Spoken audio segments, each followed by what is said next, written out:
বছরের সবচেয়ে শ্রেষ্ঠ রাত হলো লাইলাতুল কদর। কোরআনে হাকিমে সূরা দুখানের 3 এবং 4 নম্বর আয়াত যদি আপনি দেখেন, আল্লাহ রাব্বুল আলামিন ইরশাদ করেছেন, ইন্না আনজালনাহু ফি লাইলাতিন মুবারাকাহ ইন্না কুন্না মুনজিলিন ফিহা ইউফরাকু কুল্লু আমরিন হাকিম। আল্লাহ বলেছেন, আমি নিশ্চয় কোরআনকে নাজিল করেছি, অবতীর্ণ করেছি একটি বরকতময় রাতে। কোন রাতে বরকত নাজিল করেছেন আল্লাহ তাআলা? বরকতময় রাতে কোরআন নাজিল করেছেন আল্লাহ বলেছেন। আর এই বরকতময় রাতটা কোন রাত যে রাতে কোরআন নাজিল হয়েছিল? শবে কদর। কোনো সন্দেহ আছে? কারণ কোরআনের আরেক আয়াত বলছে, ইন্না আনজালনাহু ফি লাইলাতিল কদর, আমি কোরআনকে নাজিল করেছি যে রাতে, সেটা হলো লাইলাতুল কদরে। তাহলে লাইলাতুল কদরে আল্লাহ কোরআন নাজিল করেছেন। আর সূরা দুখানে বলেছেন, আমি একটি বরকতময় রাতে কোরআন নাজিল করেছি। তাহলে এখানে বরকতময় রাত বলতে যে লাইলাতুল কদরকে বোঝানো হয়েছে, সেটা দিনের আলোর মতো পরিষ্কার। ঠিক না বলেন? এরপর আয়াত আল্লাহ বলেছেন, ফিহা ইউফরাকু কুল্লু আমরিন হাকিম, এই বরকতময় রাত যে রাতে কোরআন নাজিল হয়েছে অর্থাৎ লাইলাতুল কদর, সেই রাতেই সমস্ত গুরুত্বপূর্ণ হিকমাপূর্ণ বিষয়গুলো সব ধার্য হয়ে থাকে, নির্ধারণ হয়ে থাকে। এই আয়াতের আলোকে বোঝা যায় মানুষের ভাগ্য সারা বছরের যেটি লিপিবদ্ধ হওয়ার কথা, সারা বছরের যে বাজেট হওয়ার কথা, সেটা হয়ে থাকে লাইলাতুল কদরে, শবে কদরে। বছরের সবচেয়ে শ্রেষ্ঠ রাত হলো লাইলাতুল কদর, যেই রাতে আল্লাহ তাআলা বান্দার ভাগ্য ঠিক করেন। এই রাতে যে ভাগ্য আল্লাহ নির্ধারণ করে থাকেন, সেই নির্ধারণটা যেন আমাদের অনুকূলে হয়, সেই নির্ধারণটা যেন আমাদের জন্য কল্যাণকর হয়। আল্লাহ যেন আমাদের ভাগ্যে ভালো কিছু লেখেন, খারাপ কিছু যেন না লেখেন। আল্লাহ যেন তাকদীরে আমাদেরকে ভালো কিছু দেন, মন্দ কিছু থেকে বাঁচিয়ে রাখেন। সেজন্য আমরা সবাই কামনা করি কি করি না? দ্বিতীয় কথা হলো, ভাগ্য নির্ধারণের জন্য একটা রাত মসজিদে গিয়ে ইবাদত বন্দেগী করলেই আমার ভাগ্য নির্ধারিত হয়ে যাবে বা ভাগ্য ভালো কিছু লেখা হয়ে যাবে ভাগ্যে, এরকম কোনো কথা কোরআন বা হাদিস থেকে পাওয়া যায়? কোরআন হাদিসে কি পাওয়া যায়? সূরা নাহাল আয়াত নম্বর 97। সূরার নাম সূরা নাহাল, আয়াত নম্বর কত? 97।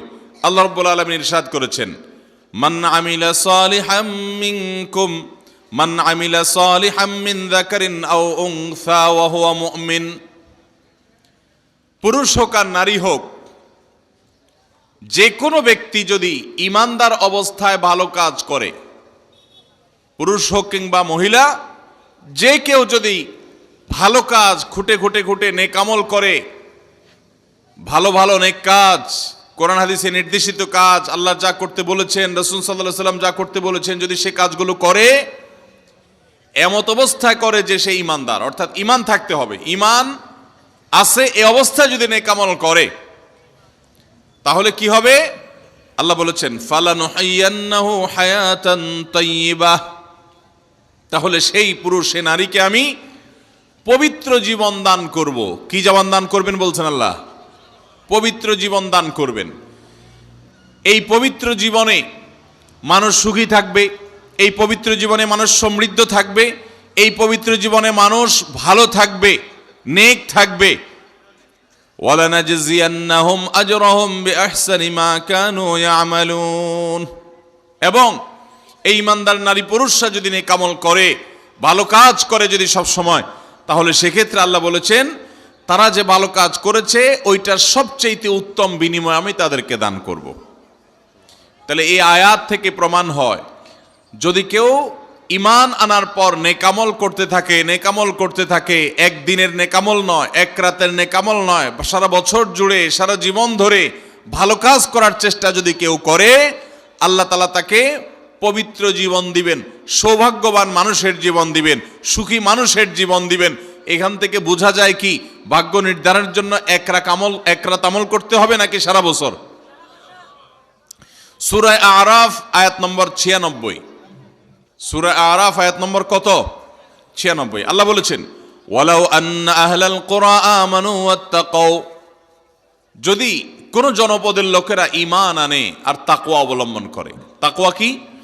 তাকওয়া হলো আল্লাহর ভয়ে সে আল্লাহর নির্দেশগুলো মানে আর হারামগুলো বর্জন করে, এরকম যদি কেউ করে, লাফাতাহনা আলাইহিম বারাকাতিম মিনাস সামাই ওয়াল আরদ, আল্লাহ বলেছেন তাহলে ওই ব্যক্তিকে আসমান এবং জমিন থেকে সমস্ত বরকত সমূহের দুয়ার সবগুলো তার জন্য খুলে দেওয়া হবে। তাহলে বোঝা গেল মানুষের জীবনে বরকত নাজিল হবে, মানুষ সুখে থাকবে, ভালো কিছু তার তাকদিরে লেখা হবে। তখন যখন বান্দা নেকামল করে, যখন বান্দা গুনাহ থেকে বাঁচে, তাকওয়া অবলম্বন করে, তখন তার ওই এক রাত্রে গিয়ে আলাদা কিছু দোয়া বা বিশেষ পদ্ধতির কোনো জিকির আজকার এটার প্রয়োজন হয় না, বরং সে সারা বছর জুড়ে আল্লাহ তাআলা তার নসিবে ভালো কিছু লেখেন যদি সে বছর জুড়ে সারা জীবন ধরে নেকামল করে গুনাহ থেকে বাঁচে। ভাইরা আমার, আপনাকে আল্লাহ তাআলা কোনো কলকারখানার মালিক বানিয়েছে, কোনো মিল ইন্ডাস্ট্রি আছে আপনার। ধরুন আপনার বাসায় দুইটা মেশিন আছে, সেলাই মেশিন আছে। আপনার যেই মেশিনটা ভালো, এটা দিয়ে আপনার কাজ হয়, প্রোডাকশন হয়, ওই মেশিনটাকে তেল মোবিল আপনি ঠিক মতো দিবেন কি দিবেন না? যেহেতু ওইটা সার্ভিস দেয় আপনাকে, ওখান থেকে আপনার প্রোডাকশন হয়, ভালো কিছু অর্জিত হয়, সেজন্য আপনি অটোমেটিকলি সেটার জন্য বিদ্যুৎ সাপ্লাই দিবেন, গ্যাস লাগলে গ্যাসের সাপ্লাই যে মেশিনের জন্য দরকার সেটা দিবেন, তেল মোবিল যা যা দেওয়া দরকার সেটা দিবেন, নষ্ট হলে সাথে সাথে ওটা ঠিক করাবেন, যা যা দরকার সব ব্যবস্থা আপনি করবেন। কারণ মেশিনটা আপনার প্রোডাক্টিভ, মেশিনটা আপনার প্রোডাকশন দিচ্ছে, এখান থেকে ভালো কিছু পাওয়া যাচ্ছে, সেজন্য আপনি এটা দিবেন। আরেকটা মেশিন যদি হয় যে মেশিন থেকে আপনার কোনো সার্ভিস আপনি পান না, প্রোডাকশন দেয় না, মেশিনটা নষ্ট হয়ে অকেজো হয়ে পড়ে আছে, তাহলে ওই মেশিনে কি আপনি বিদ্যুৎ সাপ্লাই দিবেন? ওখানে কি আপনি অন্য যা দরকার আছে তেল মোবিল নিয়মিত দেওয়া, এগুলো কি আপনি করবেন? করবেন না। হ্যাঁ, ওইটার জন্য মাসে মাসে কিস্তি যদি দেওয়ার দরকার হয়, আগে থেকে কেনা থাকে, তাহলে আপনি কিস্তি পরিশোধ করবেন। অন্য কিছু আগে থেকে করা দরকার আছে সেটা আপনি করবেন।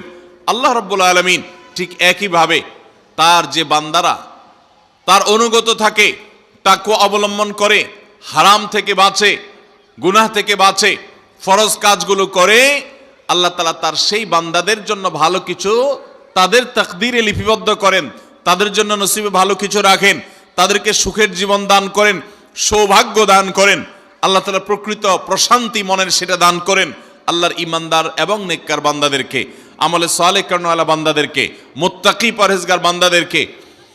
আর যারা আল্লাহর এই আনুগত্য করে না, যারা আল্লাহ রাব্বুল আলামিনের প্রতি ঈমান আনে না, যারা নেকামল করে না, যারা তাকওয়া অবলম্বন করে না, এই মানুষগুলো তাদেরকে আল্লাহ তাআলা ওই দুনিয়াতে বেঁচে থাকার জন্য, আর দুনিয়া সিজনুল মুমিন ওয়া জান্নাতুল কাফির হাদিসে আসছে, দুনিয়া হলো ঈমানদারের জন্য জেলখানা, আর কাফিরের জন্য, ঈমানদারের জন্য হলো জেলখানা, আর কাফিরের জন্য জান্নাতের মতো যা খুশি করতে পারে। আল্লাহ তাআলা তাকে কিছু রিজিক দিয়ে বাঁচায় রাখেন, কিন্তু এই রিজিকের কোনো মূল্য আল্লাহর কাছে নাই। নবী করিম সাল্লাল্লাহু আলাইহি সাল্লাম বলেছেন, যদি দুনিয়া এবং দুনিয়ার মধ্যে যা কিছু আছে এগুলো যদি মাছির ডানার মতো মূল্য রাখতো, তো আল্লাহ তাআলা দুনিয়াতে আল্লাহর প্রতি অবিশ্বাসী কাউকে এক ঢোক পানিও পান করতে দিতেন না। এখান থেকে বোঝা গেল এই দুনিয়ার যত কিছু আমরা ভোগ করি, এগুলো আল্লাহ রাব্বুল আলামিনের কাছে এগুলো 2 পয়সার কোনো দাম নাই। বিশেষ করে যারা আখিরাতে বিশ্বাসী না, যারা আল্লাহর প্রতি ঈমান নাই, সে কাফেরদের জন্য এগুলো আল্লাহ তাআলা দিয়ে থাকেন, কারণ এগুলো সামান্য সময়ের ভোগ, অনন্ত অসীমকালের সুখ এবং দুনিয়ার প্রকৃত প্রশান্তি, এটা আল্লাহ শুধু তার ঈমানদার বান্দাদের জন্যই বরাদ্দ করে রেখেছেন। তো এই আয়াত থেকে, হাদিস থেকে বোঝা যায় যে ঈমানদাররা যখন নেকামল করবে, তাদের জন্য আল্লাহ তাআলা নসিবে ভালো কিছু দিবেন, তাদের জন্য আল্লাহ তাআলা তাদের ভাগ্যে ভালো কিছু দিবেন, তাদের ভাগ্য সুপ্রসন্ন হবে। আর যদি কেউ বদামল হয়, তাহলে আল্লাহ রাব্বুল আলামিন তার জন্য প্রকৃত প্রশান্তি, আসল সুখের ঠিকানা, সেটা আল্লাহ তাআলা তাদেরকে কখনো দিবেন না। মুহতারাম হাজরিন, অতএব আমরা যদি চাই আমাদের ভাগ্যে ভালো কিছু লেখা হোক, তাহলে প্রথম কাজ করতে হবে, আমাদেরকে নেকামল করতে হবে। ঈমান আনার পর কি করতে হবে? নেকামল করতে হবে। আল্লাহ আমাদের সবাইকে সে তৌফিক দান করুন।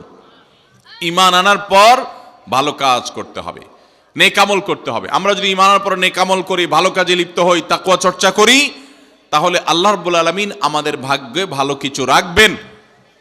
এই ব্যাপারে একজন ঈমানদারের ঈমান মজবুত থাকতে হবে। আরেকটা উপমা নেই আমরা, ধরুন একজন জনপ্রতিনিধি, ওনার যারা প্রচার প্রচারণা করে, ওনার পক্ষে যারা মানুষের কাছ থেকে ভোট কালেকশন করে, সংগ্রহ করে,